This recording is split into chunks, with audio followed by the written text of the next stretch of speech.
Hello everyone. I'm really happy to welcome all of you to the first session of the AI Deep Dive series. So for the first session, I have today here with me João Salvado. He's a data and AI tech specialist from Microsoft. Yes. João, thank you very much for being here. Yeah, thank you very much for the invitation. So I'm Bruno Martinho, I'm a developer advocate here at OutSystems, and the goal for today's session is to talk about the Azure OpenAI Vision Services. João will talk about this service from Microsoft, and then I will show how you can leverage this service using OutSystems components. And in the end, maybe we'll do a small demo to show you this working. What do you think, João? Yeah, I think that's perfect. Okay, cool. So, João? Yeah. Go ahead. Thank you very much. So, as Bruno was saying, today we are going to discuss a bit on the capabilities that you have with the vision around Azure AI. So, if we look to the world today, we see that multimodality, it's in fact something that it's everywhere. So we see models that take as input language, that take as input speech, that take as input vision or text. And we see that we are not only interacting using only text. We want to interact using also language and the other type of multimodality. In fact, if we look even this week, like 2 days ago, OpenAI just introduced GPT-4o, which brings this to even another level where we are taking all of these things at once. We are taking text, we are taking image, we are taking audio, and this allows us to go to another level when we are talking about generative applications. So if we look to the Azure OpenAI service, we can see a lot of things and service in there. We can see the GPT-4, we can see Whisper, DALL-E, GPT-4 Turbo with Vision, and this last one is the one that we are going to focus today. Mainly, we're going to discuss what you can do, what are the use cases where you can use this service, just some examples on what you can do. But if you look to the service itself, what is the GPT-4 Turbo with Vision? This offers you the capability of using a text prompt and using the image, you can generate a text output. So basically this is what you need to take into account when you're going to interact with this service, the text and the image itself. So if you look at the GPT-4 Vision and you have the text and you have the image, what exactly are the examples that you can use this service for?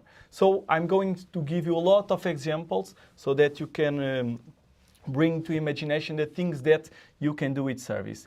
So in this case, we have here an image and we ask to the GPT-4 Vision to describe what it's seeing. So we can see that it's describing here exactly what we have. So it's saying that is a tropical paradise awaits. I would like to be in there right now.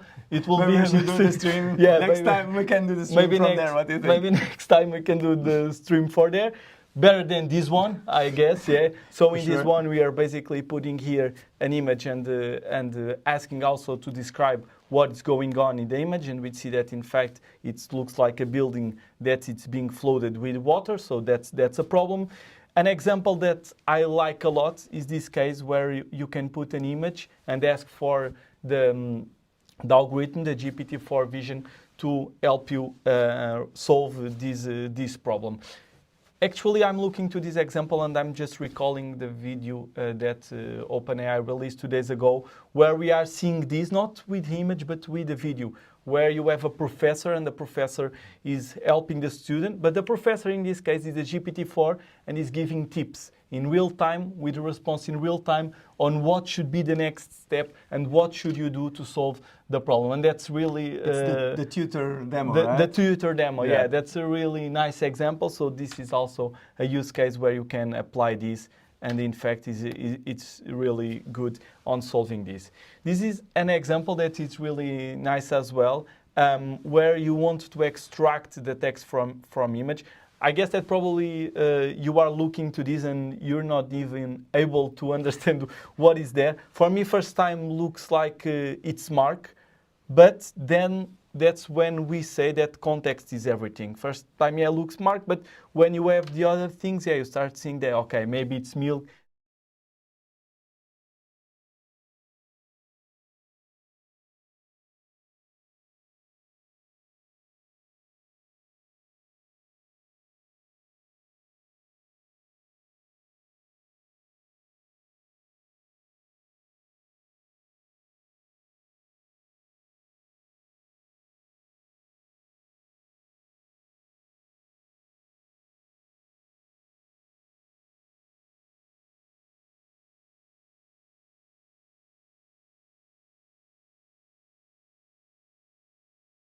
to see these values, see these things. That's also another use case where you can use this type of technology for analyze image. Another example is to extract text from image, like a bit as we said before. And here you have multiple things. You have arigato, you have thank you, you have merci, and you can extract all of them from the image, but you can go next level. You can start interacting with the things that you already extracted and go a bit on the next level. So you can do things like asking for each one of these words, what is the language that is associated with it. And you can even try to understand if everything in here is correct or if is there any mistranslation in this list that should be written in another way. But it is not, and then you can see that the algorithm is even capable of understanding that some of the words like gratias tibi is Latin for thank you, but thank you in Latin usually is translated as just gratias. So for those that understand Latin at home, probably a lot of people know how to speak on this one. Okay. Not me, to be honest. I just learned from the algorithm.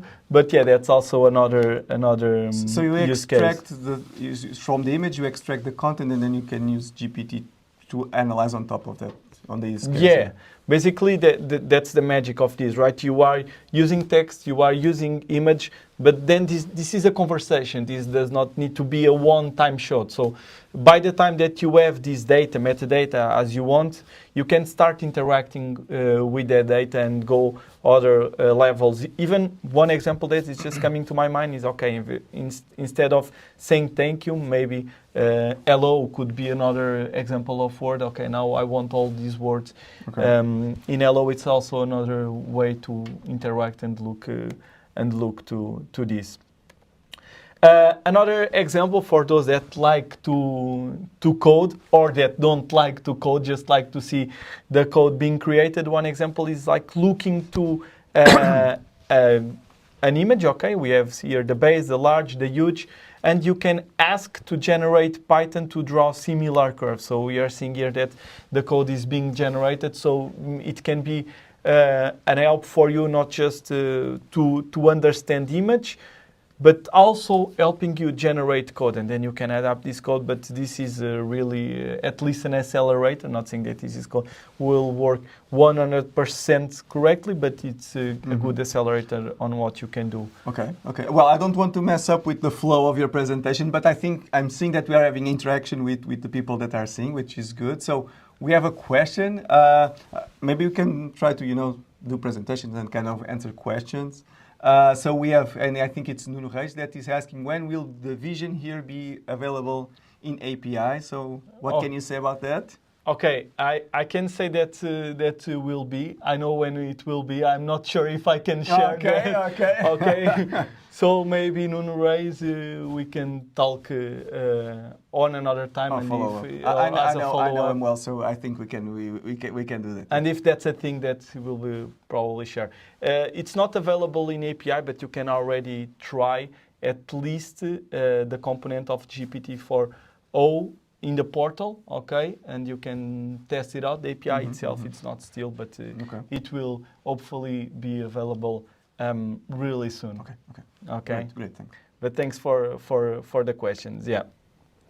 So another example that is also nice. It's on detect defects in images. So you can think about the factories. That's something that happens a lot of products, and then you need to understand for those products if there's a defect or not. And here you can try to understand what are the defects, what are not the defects, and even try to understand what represents the green circle, which looks like something where there is no defect itself in the image. So that's also another example that it's a nice application on what you can do with the Azure OpenAI vision. So another thing that it's also super interesting, it's try to get descriptions on image. You can even try to understand and go deeper and try to identify things in the image. For example, in this case, we have here two images. I prefer the image on the right. I don't know about your lunch. Actually, you're saying that your lunch was really good.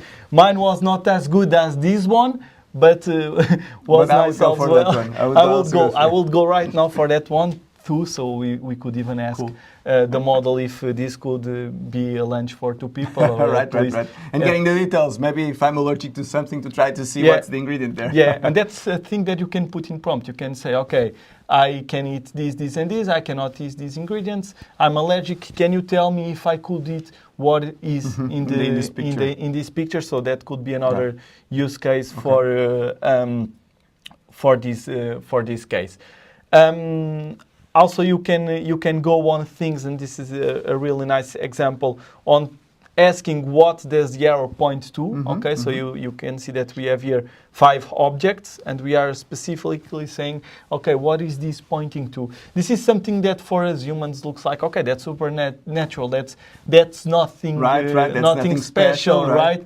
But then when you look to an image itself, you know that they are just pixels in there, and we are not creating this algorithm and programming the algorithm itself to understand what the arrows are pointing to. We are just having the algorithm and giving tasks itself, so that it's really nice that it can detect this type of things. And it's a rather complex use case, right? Yeah. It looks simple, but it's rather complex.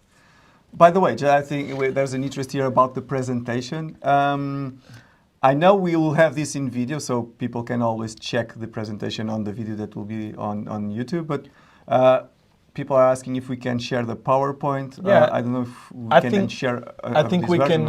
I think we can check. We can check this later. Probably, I'm not seeing problem. Right. Actually, our idea is during the sessions we will keep up. So this kind of content and also the code we will show, we will then share that like a toolbox that you can check whenever you need. So I think all of this that we're talking about not only be here on video, but we will have it available for you then to check later. Okay? Yeah, exactly. So another use case that it's really nice is starting to be reasoning on what could be the next thing. So here we have an example where you have for image, it looks like a sequence. It's the kind of text that we even see when you go to an interview. I was thinking about that. The thing that when I was doing interviews. Yeah, it's not an interview to you, okay, but it's an interview to our generative model that don't ask me what's the next image. I bet you already read to saying what will be the next thing. But yeah, in fact, you can try to understand what's the next thing, and the model itself can help you on that, saying exactly what will be the form on the next stop. You can also try to ask for descriptions. In this case, we are putting a circle region. Here, you see the red one, and you can try to ask, okay, describing what you see, and here it's detecting itself. This is also another really nice use case where you ask the model itself to try to understand if the image that we are seeing was generated by a specifically prompt. In this case, a cake on the table with the word Azure research written on it. What do you think in a scale? Well, I was actually looking at, and I know that the models to create like, I don't know if it's stable diffusion, but they have some difficulty with letters. Yeah. So I'm seeing the Azures and not Azure. You got that one. I was looking at it, it was not clear, but that's a good one. But the model got it as well, you see.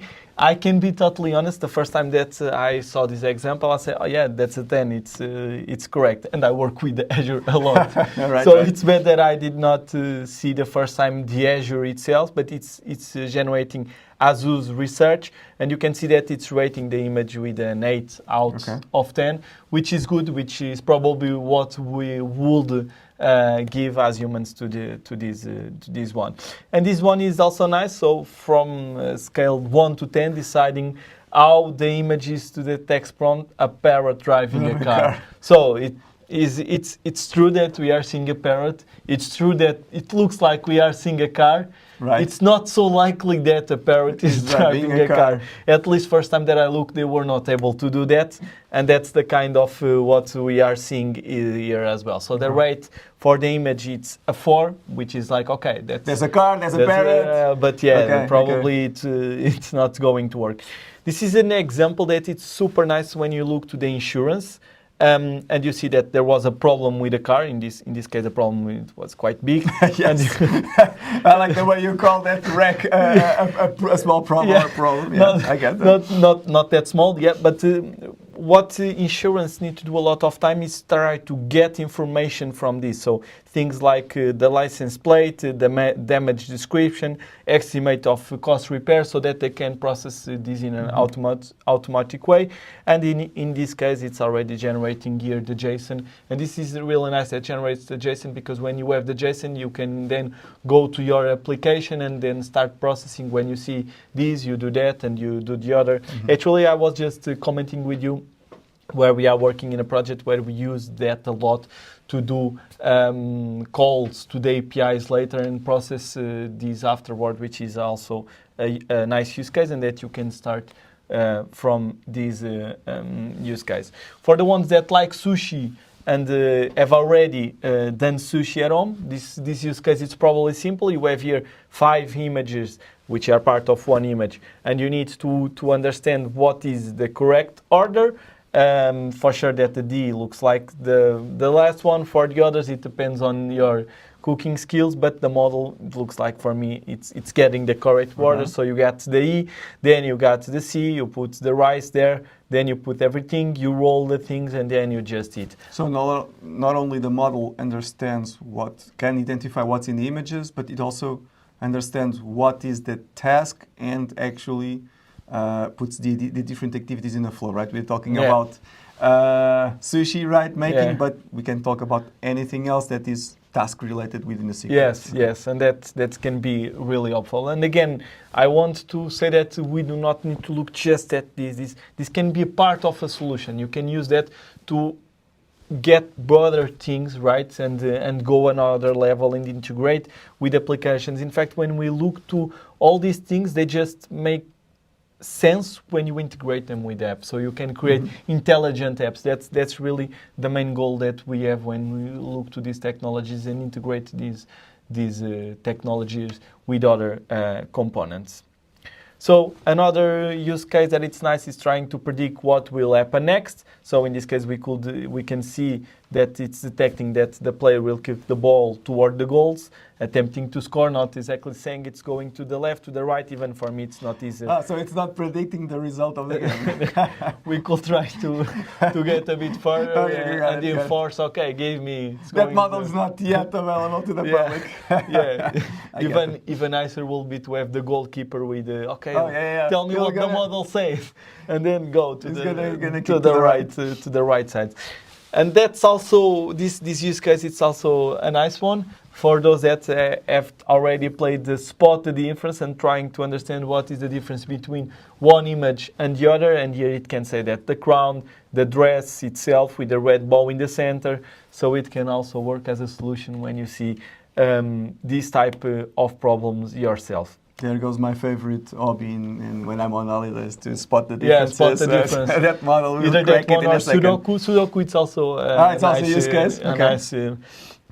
A nice use case for this. So, in fact, this is a large language model, that can work with the inputs that we already described, with the text, with the image itself, and you can, in fact, go to an extra mile and do a lot of things with this and integrate this with the applications that you have. Another use case is integrate this even with the Azure AI vision enhancements. That give you another extra power in the things that you do, because it also implies that you start getting things like the video, even that nowadays with GPT-4o, we start getting these kind of things in a seamless way. So this makes sense, but GPT-4o was just launched 2 days ago. It's not so easy to have all the slides already prepared. In fact, one thing that was really nice for me to see in the OpenAI presentation is that the slides were just one slide and just showing demos, showcasing that in fact what matters is it's what you deliver. But one thing that we can get with this type of enhancements, it's get bounding box. It's an example in this case, trying to understand what is the important things here, and also get a bounding box on top of them. Another one is when you try to extract text for example, from a balance sheet, okay, and this is the case. Sometimes even that you can do this with the GPT-4 vision, some of the topics can be not so well catch, like this one. You can see that here we have other long-term assets with the 3061 by turbo vision. Okay, you can see that it's +0, which could be a problem depending on the case. And here with the enhancement, we are getting the thing correctly. So this is the real output has more 1 0 than the other, and we can see also enhance the result. Yeah, it's enhancing. Makes sense. Then it makes sense. And also another case could be using OCR for receipt extraction. So some of the use case could be better, and you can even get these outputs as a JSON that can help you with a lot of things. So here also playing the video, and with the video trying to get what is not correct, or with on top of what we already seen before regarding the insurance. Here we can play with the video and try to see all the things that are not accordingly to what is expected. Yeah. Okay. So another thing that for me it's also super interesting, and most of the time that's what you want to do, is that you want to enhance this service with your data. And when we are talking about your data, we are talking about not just text, but we are also talking about image itself. So before we continue, I think we're gonna just do, I'm sorry, but a small break here, right? 30 seconds probably, just for refreshing the stream here. Yeah, the model needs to rest a bit. Yes, a little bit, so let's give it 30 seconds. So for everyone that is watching us, just hold on these 30 seconds. Thank you so much, and let's let the model rest a little bit. Right. So, and we're back. Thank you for holding up. Yeah. I think we can take this opportunity. There was a question from someone that was viewing us that is related with Power Apps, and maybe, I don't know if you have this information, but that it will have an AI builder. And the question is if OutSystems will have something similar.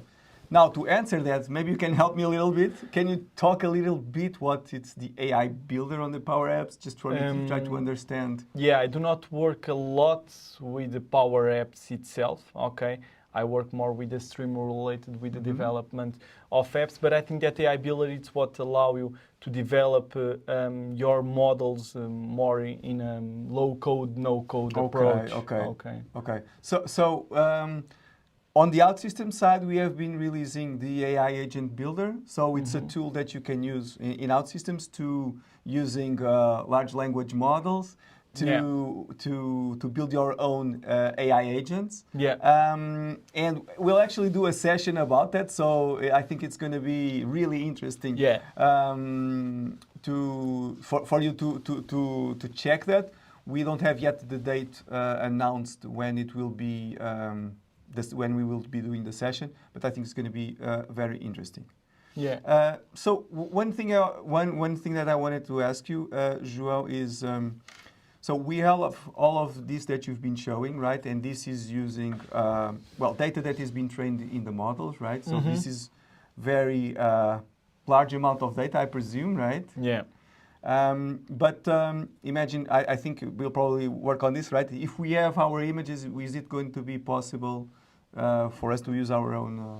Yeah, that's a super interesting use case, and one of my favorites. When you look to generative models, you interact with the models, and what you usually do is that you start interacting, you start asking questions, and you start to see if it answers your questions. A lot of times it does, sometimes it doesn't. Sometimes you need to do one thing that it's called few shot examples, where you start to giving some examples on how should reply to the things that you are asking based on similar examples. And sometimes this works, but sometimes it doesn't. Sometimes it doesn't because it does not have context on your data. So what you need to bring is that when you're sending a prompt, you need to include in that prompt the image. Okay. And that's what we call RAG, Retrieval Augmented Generation. What you're basically doing in RAG is that you are getting the context, you are getting doing a query to somewhere, okay? You're getting that context, and then you bring that context to the prompt itself, so that when the model is answered, it has all the context. So if you ask regarding the last Benfica game and what was the score, these models have a limited train date, right? So they do not know until the present. So that's why you need to bring the context, and you can bring this context not only from text, but you can also do that bringing the context for image. Okay. And then now you ask me, how do we do that? You're going to ask. I look your eyes. Yes. Well, I was actually trying to map with already what I know. So actually for the large language models like GPT 3.5 Turbo, for example, we already have that.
Word specifically, which is really good when you're trying to search product IDs or something that it's more number specific or something more specific with a keyword, but also allow you to do vectorization using this kind of models like other embedding models and create a vector on your data that then you can store, then you can do a search that takes into account the vector and the keyword in a hybrid way.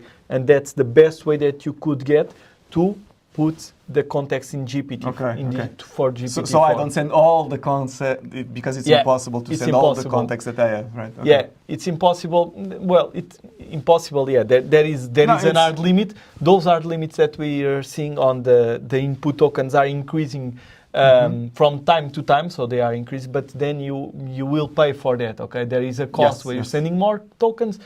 You're paying more for that, and you're probably getting latency that you don't want to. Another approach that we sometimes see, but to be honest, it's not something that I see a lot. It's when you start doing fine tuning on top of these, on top of those models. Okay. So that's another example. So I have here an example of the famous Contoso, where we have a website and we are doing searches for the tents and already have all the information, metadata from the tents, and based on that information, when the user asks, okay, hey, how can I be helpful today? And then you show, okay, recommend me a tent like this for under $200. It goes for all your databases, all the information that you have indexed, and gets exactly the one that you should be presenting, and then saying, okay, here you got. That's the one that you should buy, okay, and that's basically what it's doing. Just another example that I think that it's super important and we should promote is using this kind of service also for accessibility. And that's exactly what Seeing AI is doing for people that have problems regarding vision. For example, it can help like looking to an image and trying to describe itself what is doing itself. But I think that we already seen a lot of what you can do regarding slides, and I think that I Yes. show with you alongside with you a lot of examples on that. Maybe now we could look how you can really apply this in a practical use case. I think we can, yeah. Well, it is. I think the best part of this presentation is not only explaining what is what are the services, but the potential, so you can take ideas, and I think that's one of the goals here. So, what I'm going to do now is I'm going to show slides to start, but not many, Not many. but then a live demo. So we will be rolling the dice against Murphy's Law. Yes. But I'm going to show now what you've been showing, how to apply this in OutSystems applications. Like you were saying, not only the services are really good, but when they are applied into real applications, they bring the value of those services. So just to talk about the Azure OpenAI vision. So we're going to talk about the connector, talking also about the setup and then the hands-on demo.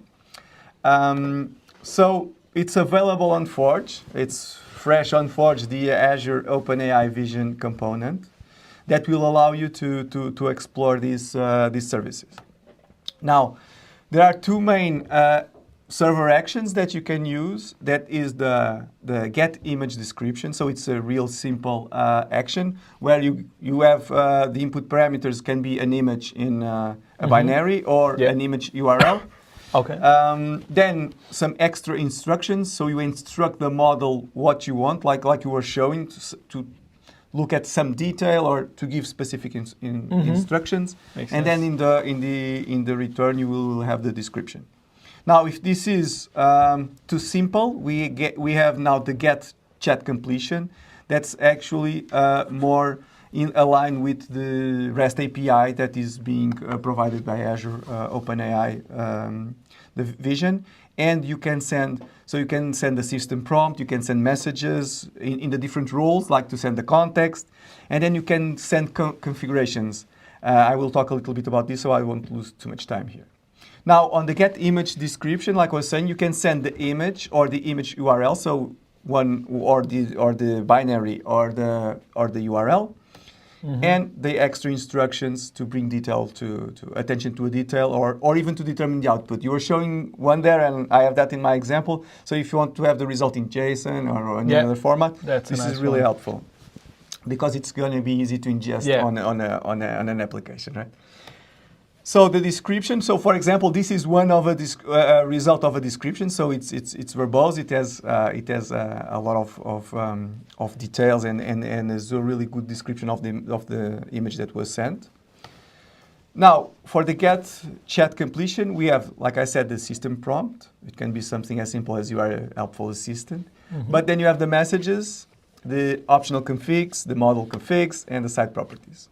What does this mean is that whatever you define as the configurations in the component, you can override in different applications. So for the people here in OutSystems that are usually used with connectors, they can configure it in Service Center, but they can also override it in each application if for any reason, by governance, they need different properties depending on the application that is using the component.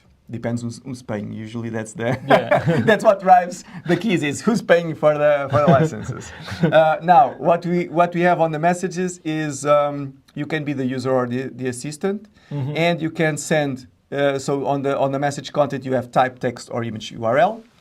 The image URL here, it's just a little. I have a note here because although it says URL, you can send the content in a URL form normal. But if you have the base 64 data of the image, you can send in with this format in this field, and the service will work. That's what we're going to use on the demo. Let me go here for choice. So now the output, you got a list of choices. Each choice will have a message, and the message will have the role and then the content. So what you can see is that here, what we are doing, so go back, it's the get image description is encapsulating the get chat completion, okay? Now, going to a small note that I want to leave here, okay, is it's really important while you're developing. So when you get the message on one of the choices, you get the finish reason. So if the finish reason is length, it means that you need to configure a bigger number of tokens that you are allowing on the response, because it means that the result is being truncated because you are not specifying as many tokens as you need to get that response. Okay. Sorry for that. Now the site properties, the setup. So this is the information that we need to configure. Okay. We need to have an API key. I'm going to all of that. The API version, we need the endpoint, and we need the deployment ID. Now, if we go to the Azure portal, so to use this in OutSystems, we need to have an account in Azure. We have the Azure AI services. We need to have one set up. And in the keys and endpoints, we can get the keys. That is going to be the API key that we need on our component. Also, the endpoint. It can be found here in the Azure portal. I'm just hiding here our own endpoints. But one thing is important, that is to use this model that we've been talking. You need to use the GPT-4 model, and then you need to use Turbo 2024-0409, currently available in East US 2 and Sweden Central, but I don't know if it's probably going to be expanded at least. Yeah, I mean, there is a table that is always updating, so I don't want to say exactly the regions, but I know that is changing. Yes, all the time, and on the documentation in Forge, we have a link for the page where you have that updated. So that's updating all the time. Yeah. When this PowerPoint was built, exactly. These were the regions. Missing like that asterisk, like as of. Maybe I should have it here. Now, regarding deployments, what does this mean is for you to use the service, you need to deploy the model. And as soon as you deploy the model, you will have the model name. And the deployment name. And as you can see, it's a GPT-4 Turbo 2024-0409. And you get the deployment, and that's what you're going to configure on the site property. And now it's the demo time, okay? My favorite part. Yes, also mine. So what are we going to do? So we're going to try to use, well, it's not a real app, but I think it could be a real use case, okay? So we have an application that allows us, to select our ingredients, and then we are using an API. It's a recipe service API. We're not going to use GPT here for the recipe, okay? Yep. Because the goal of the demo is not showing that part. We could use, like you were saying, we can connect different services. So we could use GPT Turbo 3.5 for this, for example. But for this demo, we're just using something else, okay? That doesn't matter.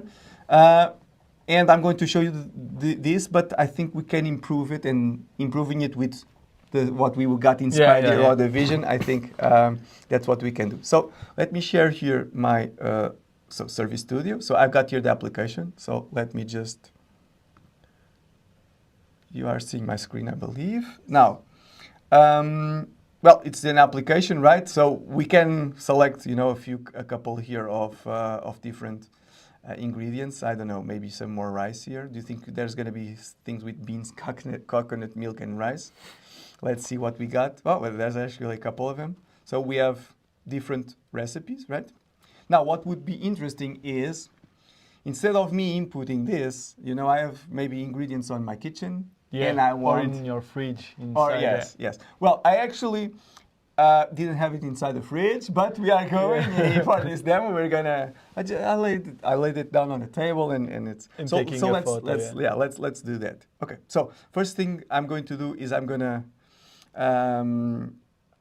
Let's do here another tab, right? Inspire me, please, because we are people. Perfect, yeah. Yes. So let's just give it here a color, like text primary. Okay. Now on this tab, what I'm going to have now is I'm going to take a picture on my phone or browse a picture that I have on my phone. Okay. So what I'm going to do is I'm going to add here a button to do that. Okay. So I'm going to say, well, let's make this bigger, and I'm going to say take a picture or something like that. Okay. And now what I'm going to do is I'm going to run an action on this. Now before this, let me just come here and tab content.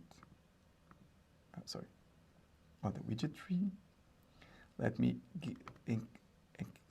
put this inside the container. I worked as a front-end developer, so I have strong feelings about the UI. So let me just give some space for this to breathe here. Okay.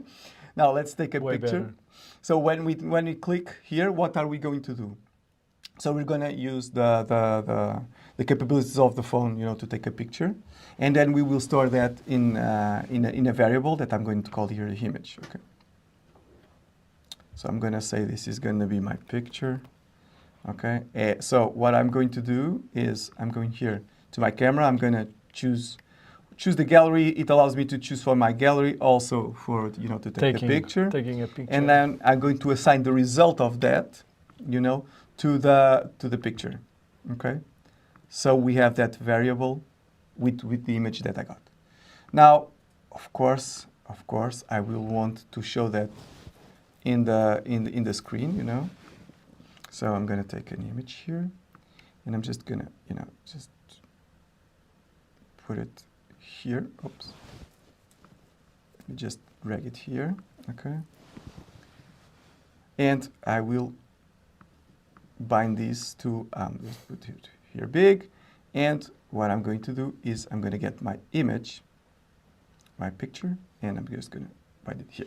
So when I take the picture, it will appear here. Yeah. Okay. So now what I want to do is automatically is when I get the image, I'm going to run this through Azure Division and ask from the picture that we got, what are the ingredients that I can get? Yeah. Okay. So let's do all of this. Let's do all of this. So while we are doing that, for sure we will need to wait a little bit of time, right? So let's just put really quick here a wait, so we know that something is happening. Okay. Mm-hmm. It's always good to have feedback on our UI. Okay. So I'm going to just add here, a little spinner. I'm just going to call this, put this the list updating here. Just put also a small message here saying something like Azure OpenAI vision is looking for ingredients, right? Yeah. Because that's what I'm going to tell the model to do. Well, again, let me just margin. Let's give a little space to breathe. And well, I want to do this while I'm sending this to the server. So just gonna add a little variable here that is his processing. Okay, and I'm gonna just say that this one will be visible if it is processing, right? Because I just wanted to show the spinner while I'm sending this to the server. Now, I've taken the picture, right? Now I will say that I'm gonna say that it's processing, so the spinner starts spinning. Mm-hmm. And now what I'm going to do is I'm gonna get my component. I'm just gonna reference it because I don't have it here yet. So I'm gonna go to the vision connector, and I'm gonna select the get image description. Okay. There you go. I will use this one, and well, let's use the get image description here. Which is what you were describing before. Right. So I can send the image or the image URL. So I have my picture. So I'm going to just send the picture.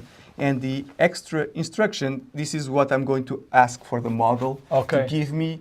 That's where you prompt and ground the model. Yes, because I don't want him to say it's a table with the ingredients. I want specifically the name. Some instruction. And exactly. That's what we are seeing before as well. Correct. So I'm just going to say this. Find all the possible ingredients, right? Something like in this image. And I can specifically say what's going to be, what I want to be the output of the response. So I can say response format, and I can say that it's like an array, Mm-hmm. And I'm going to say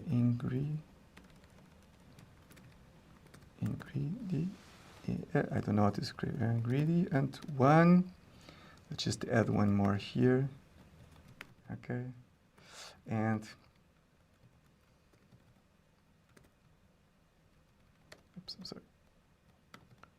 Yeah, and when I was talking about the few shot example, it's a bit what you're doing here. So you're saying basically when you get like the results you want it to be specifically like this, and then you can start. Yes. Okay, when you see this, you can. Yeah. Now, if everything goes right and I get that in that format, that's going to be, I can, deserialize it because I asked for that specific structure. Yeah. So I'm going to get the description, and I'm going to say that this is going to be a list of text, as simple as that, because it's just going to be an array of strings. Yeah, okay? makes sense. Now, after that, what I'm going to do is I'm just going to assign my ingredients, to that array. And so when I take the image, it will go to Azure OpenAI, and then it will fill this automatically, and I'll click the Get Me a Recipe. Okay. Now, one of the things that I'm just going to change a little bit here is the timeout, because I don't know how we are in terms of network. Just let me put 30 seconds. Should be enough. It should be enough, right? Now, one last thing that I cannot forget is now that I got everything from the server, I'm just going to say that the is processing is false. So the spinner just disappears. Okay. So all set, I think. We'll take the image. It will appear here.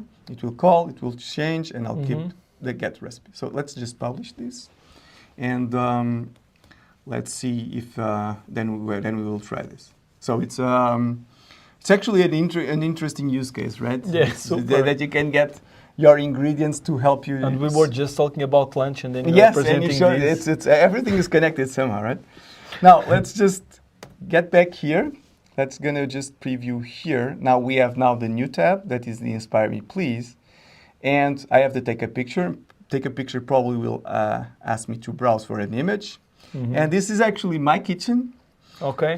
With my ingredients, okay, that I took this morning the photo, and now it's asking for Azure OpenAI to look for the ingredients. Oh, I got misspelled ingredients here. I'm sorry. And let's see what are the results. Let's hope that it comes. Okay, and we got egg. That's amazing. Which is really interesting because we only have one egg. Yes. I didn't have more. Lasagna sheets, peeled tomatoes. It's here. Tomato sauce, mushrooms, and bechamel sauce. So let's get some recipes with this. Oh, and here we go. And here we go. Maybe we're gonna buy. How fast have we done just this? It's a super nice. I know that the human would look at this photo and say, "Yeah, let's make a lasagna," right? But it nevertheless, of course, jokes aside. To be honest, as I'm a bit far, I did not recognize lasagna first time, but I can see now it's a lasagna for sure. It's a small. Yeah, correct. But yes. So actually, this is a perfectly functional use case of using the OpenAI the Vision service. So that's what I want to also. I was excited, so I could show this to you. Yeah. That's a really nice use case, exactly, because you showed what is possible with that demo. You start with as I said before, you had a simple app, right? As we see a lot of apps today that are not prepared to have this interaction with the generative AI, and then really fast you were able to add generative AI on top of your application, bringing your app as an intelligent app. That's super Then nice. It's the normal process, right, of development. You need to tune things. Of course, this is a simple example, right? But maybe I don't know if we have any questions lost in the. Okay, someone is saying that maybe I need more vegetables. Correct. It's true. It's true. Yeah, it's. Maybe I need to change the recipe, but we are welcoming everyone to bring their own image to the application and try another recipes, probably with more vegetables. Exactly. So we have a little bit more time for questions if we have in the audience. While not, one of the things that I wanted to also understand with you is how do you see these these services? We are seeing a really strong pace, releasing new versions. Do you think we're going to be impressed even faster? I'm impressed every day. To be honest, I work with this every day, and every day there's something new or something that are talking, new frameworks, new LLMs, like the pace of innovation. It's really amazing. Right now we are looking to an example where you just put the image of the ingredients, and it's saying what could be cooked. I don't know. Maybe next year you will have it cooked for you. Hopefully. You will have it cooked for you. There should be a LLM for that, right? It's one of the best times to be in IT, in development, in the AI, Right. because the pace of innovation and the things that you are creating, it's like really amazing, and that's something that I'm seeing it's super. I was going to ask you, I think the key right now probably is to know what services are out there and orchestrate in connecting them, right? Because the services, there are so many things, but they're a little bit scattered, right? So maybe what you advise people that want to try, this kind of services, how can they learn more about the services that exist? One thing that I really advise, it's like always be curious and always try to learn and just do what you did, like you just put your hands on it, you start to interacting with this. It's really important to understand how to do proper prompt engineer, and I'm not criticizing your prompt, Right. but it's really something that needs to be tuned, and you need to have guardrails and need to understand that it's doing exactly what it's supposed to, even more when you put it in front of someone where it can put text and start interacting with it. But curiosity, I would say that is the key. Okay. So there's actually a good question, that is how much tokens they were used here. I don't know. That means that I'm not the one paying. I'm just joking. But what I wanted to let you know, it's a really good question. And when we share this on the toolbox, and we'll share the use case, I will for sure put there the amount of tokens, because the API returns the number of tokens that have been used. And that's something that you can look to. Yes, of course. I see that we also have a question from Andre Matos. Okay. What about GPT-4o? I think we already discussed. I entered here and I was talking with Bruno that I'm so excited with the things that you can achieve now with GPT-4o. In fact, I was saying that you can already start playing with it in the playground. You cannot yet using as an API, so the integrations will be more difficult, but should be really soon released to be used out there. And the use case, when you're bringing not only image, not only text, but also audio, everything combined, the use case that you can achieve with this, it's it's the limit of the imagination. And when you have technologies that help you releasing applications in a fast way, and at the same time you are releasing AI at a fast way, that's like the top tech use case for both of them. I get it. So I think we still have a little bit of time, or I don't know if let's just give a little. I think there was a question I saw there regarding the availability of these. We're asking when. Yes. So it was released early this morning in Forge. I don't know if maybe it's not yet indexed yet. I will check that and see what is if we're able to find it or not, and if not, I will act on it, of course. Yeah, because I think people are super interested in starting using it. Hopefully. So, well, I think we are in that. We have another question, or sorry, we have 2 more questions, I think. So I was jumping to the thank you slide part, but.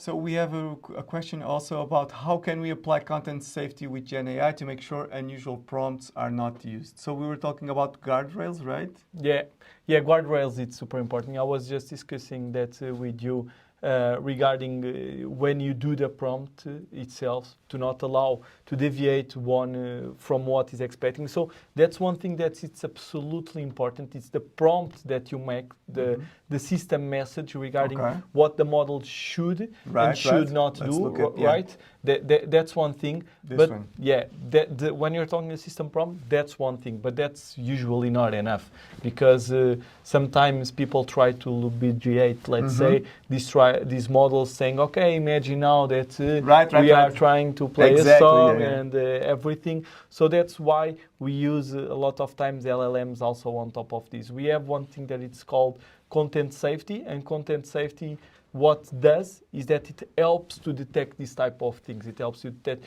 when you talk about things that are not supposed, like violence content, sexual content, or even when you try to do jailbreak. Jailbreak is like one of the most dangerous ones, so you need to apply also technology on top of this, like as a guardrail from the output of the language model and the input to the language model. So that's crucial for me. And the safety on these solutions and what we call the responsible AI, it's like one thing that it's super important to take into considerations when you're developing these applications. Right. Well, the natural human developer mind is let's try to break and see where we can go. So I can only imagine that internally you have also those challenges with people trying and have that in consideration. So another question here is, any limitation on binary size and file format? I know we can send the JPEGs and PNGs. The binary size, we're using REST, so we can check what's the maximum files size for a REST call. I can check that and I can add that also on the toolbox. So all the questions that I'm not able to answer here, I'll put that because they're really interesting. So again, we're on top of the hour.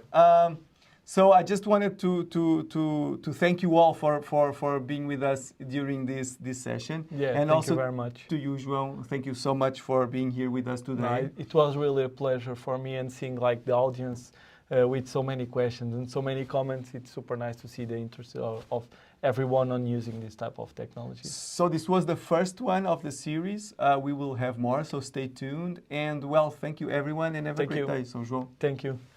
Thank you very much. See you soon. Bye-bye.